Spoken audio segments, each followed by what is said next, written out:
حضرت عائشہ رضی اللہ تعالیٰ عنہ بیان کرتی ہیں، رسول اللہ صلی اللہ علیہ وسلم سلام پھیرنے کے بعد یہ دعا: اے اللہ تو سلامتی والا ہے، تیری ہی طرف سے سلامتی ہے، اے شان و اکرام والے تو بڑا ہی بابرکت ہے، پڑھنے تک قبلہ رخ بیٹھے رہتے۔ مشکوٰۃ المصابیح حدیث نمبر 960۔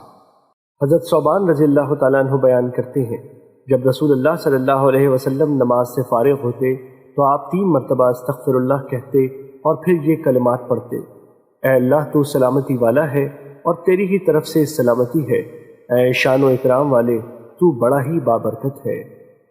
مشکوٰۃ المصابیح حدیث نمبر 961۔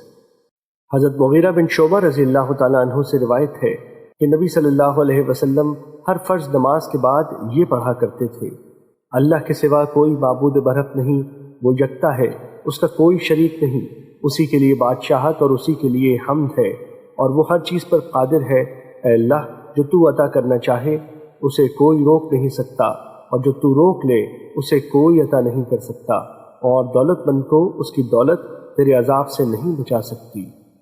مشکوٰۃ المصابیح حدیث نمبر 962۔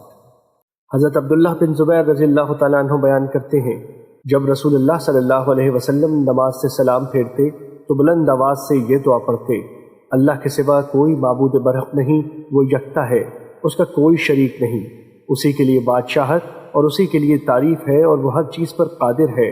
گناہ سے بچنا اور نیکی کرنا محض اللہ کی توفیق سے ہی ممکن ہے۔